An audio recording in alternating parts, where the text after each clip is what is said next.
नमस्कार आमी संचिता finding book चैनेले आपनादेर स्वागत। आज के जे बोईटी निये कथा बोलबो सेटा हलो लेखक इंद्रनील सान्यालेर लेखा सबुज सरणी। এই বইটা আনন্দ পাবলিশার্স থেকে প্রকাশিত হয়েছে। বইটার দাম হচ্ছে 250 টাকা। এর মোট পাতার সংখ্যা হচ্ছে 176। সবুজ সরণি এটা একটা মেডিকেলের ওপর বই। পাটনা শহরের একটি হাসপাতালে ভর্তি রয়েছে রিমুল সেন নামে একটি মেয়ে। তার হার্ট ট্রান্সপ্লান্ট করতে হবে, কিন্তু হার্ট ট্রান্সপ্লান্ট করতে হলে যে অপারেশন করতে হয় সেই অপারেশনের মতো ইনফ্রাস্ট্রাকচার পাটনার কোনো হাসপাতালেই নেই। তাই অপারেশনটি করতে হবে কলকাতাতে। রিমুলকে তাই বিশেষ ব্যবস্থা সম্পন্ন একটি অ্যাম্বুলেন্সে করে কলকাতায় নিয়ে আসা হচ্ছে। আবার রিমুলের শরীরে যে নতুন হার্টটি প্রতিস্থাপন করা হবে সেটি আসছে চেন্নাই শহর থেকে। চেন্নাই শহরে শায়কের শরীর থেকে হার্ট বের করে কলকাতায় নিয়ে এসে রিমুলের শরীরে হার্টটি প্রতিস্থাপন করার মধ্যে ম্যাক্সিমাম সময় পাওয়া যাবে 4 ঘন্টা। কারণ 4 ঘন্টার পর থেকেই সে হার্টটিতে পচন ধরতে শুরু করবে। কিন্তু এত কম সময়ের মধ্যে এটা কি করে সম্ভব? যদিও এর জন্য 2 শহরের মধ্যেই গ্রিন করিডোরের ব্যবস্থা করা হয়েছে। এই গ্রিন করিডোরের বাংলা নামই হলো সবুজ সরণি। সবুজ সরণিতে সেই সময় সমস্ত লোক চলাচল এবং যানবাহন চলাচল বন্ধ করে দেওয়া হয়। সেই সময় শুধুমাত্র নির্দিষ্ট অ্যাম্বুলেন্সটি রোগীকে নিয়ে বা যে অঙ্গটি প্রতিস্থাপন করা হবে সেই অঙ্গটি নিয়ে যেতে পারবে। যাই হোক, এত সব কাণ্ড কারখানা করার পর শেষ পর্যন্ত কি হলো? চেন্নাই থেকে ঠিক সময়ে হার্টটি কলকাতায় এসে পৌঁছলো কিনা, রিমুলের শরীরের ঠিক সময়ে সেই হার্টটি প্রতিস্থাপন করা গেল কিনা, এই সমস্তগুলো তো আপনারা বইটা পড়লেই জানতে পারবেন। কিন্তু এই বইটা শুধুমাত্র মেডিকেলের ওপর বই নয়, এটা একটা প্রেমেরও উপন্যাস। 20 বছর পর রিমুলের সঙ্গে তার প্রেমিক প্রান্তরের দেখা হচ্ছে। তারপর তাদের অপূর্ণ প্রেম কি পূর্ণতা পাবে? আর প্রান্তরই বাকে রিমুলের চিকিৎসায় কি প্রান্তরের কোনো রকম ভূমিকা আছে? রিমুলের সাথে কিভাবে দেখা হলো প্রান্তরের? এই সব কিছু কিন্তু আমি বলবো না, আপনারা বইটা পড়লে জানতে পারবেন। প্রথমেই বলি, এই বইটা সবুজ সরণি, এই বইটা আমি বইমেলা থেকে কিনেছিলাম এবং যখন কিনেছিলাম তখন আমি জানতাম যে এটা একটা মেডিকেল থ্রিলার, কিন্তু পড়তে গিয়ে বুঝতে পারলাম এটা কিন্তু সেই অর্থে থ্রিলার নয়। যে অর্থে আমরা কোনো একটা বইকে থ্রিলার বলি বা ইন্দ্রনীল সান্যালের অন্যান্য যে সমস্ত মেডিকেল থ্রিলারগুলো রয়েছে সেই হিসেবে যদি আমরা দেখি, এটা কিন্তু সেরকম থ্রিলার নয়। কিন্তু তাই বলে কি বইটা সত্যি সত্যি থ্রিলার নয়? যে বইটা পড়ে আপনি থ্রিল অনুভব করবেন সেটাকে আপনি থ্রিলার বলতে পারেন। এই ক্ষেত্রে কিন্তু এই বইটাকেও আমি থ্রিলারই বলবো, কারণ বইটা পড়তে পড়তে প্রতি মুহূর্তে থ্রিল অনুভব করেছি যে হার্টটা ঠিক সময়ে এসে কলকাতায় পৌঁছবে, তো রিমুল কি ঠিকঠাক মতো এসে পৌঁছতে পারবে?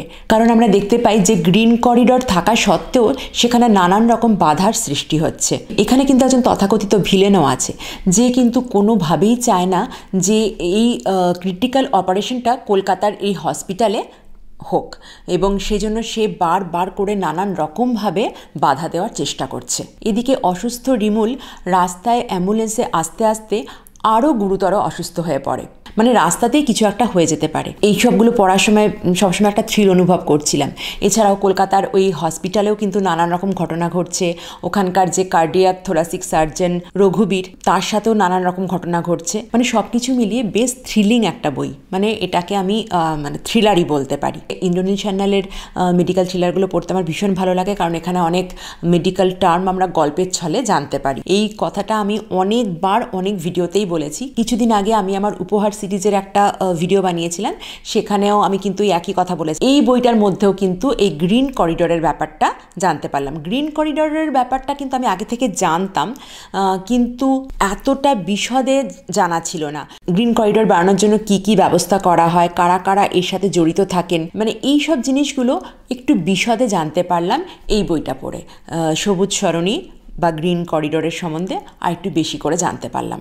এছাড়াও আরও জানলাম অঙ্গ প্রতিস্থাপনের কথা। কাউকে দেহ দান করলে বা অঙ্গ দান করলে তার জন্য কি কি নিয়মকানুন আছে, কিভাবে মানে কোন কোন নিয়মের মধ্যে দিয়ে গিয়ে সেই জিনিসগুলো করা যায়, এই সব জিনিসগুলোরও বিশদভাবে জানতে পারলাম এই বইটার মাধ্যমে। ইন্দ্রনীল সান্যালের লেখা মেডিকেল থ্রিলারের মধ্যে তো থাকেই, এছাড়াও ওনার সামাজিক বইয়ের মধ্যেও কিন্তু মানে মেডিকেলের ব্যাপার স্যাপার অনেক কিছু থাকে, কারণ যেহেতু নিজে উনি ডাক্তার এবং মেডিকেলের ব্যাপারগুলো উনি খুব ভালো জানেন এবং সেইগুলোই উনি খুব ভালো করে বইয়ের আকারে আমাদের সামনে নিয়ে আসেন।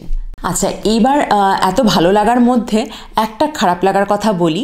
সেটা হলো 20 বছর পরে যখন রিমুলের সঙ্গে তার প্রেমিক প্রান্তরের দেখা হলো, তখন তাদের যে অনুভূতিটা ছিল সেটা আমার কাছে অত্যন্ত জোলো মনে হয়েছে। হ্যাঁ, এটা আমি মানছি যে প্রান্তর এবং রিমুল মানে তাদের মনের মধ্যে, একজনের মনের মধ্যে আরেকজন সবসময় ছিল, তারা কখনোই একজনের থেকে আরেকজন আলাদা হয়নি। তাও 20 বছর পরে যখন রক্ত মাংসের মানুষটাকে আমরা দেখতে পাচ্ছি, সেখানে এমনি 20 বছর পরে কোনো একজন পরিচিত মানুষের সাথে দেখা হলেই আমাদের অনুভূতি একটা অন্যরকম হয়। সেখানে একজন প্রেমিক প্রেমিকা 20 বছর পর রক্ত মাংসের শরীরে একজন যখন আরেকজনকে দেখছে, তখন তাদের অনুভূতির মানে খুবই সাধারণ, মানে এতটাই স্বাভাবিক অনুভূতি ছিল, মানে কোনো বিশেষ কোনো অনুভূতি তাদের মধ্যে ছিল না। শুধুমাত্র প্রান্তর গিয়ে জিজ্ঞেস করলো, কিরে কেমন আছিস?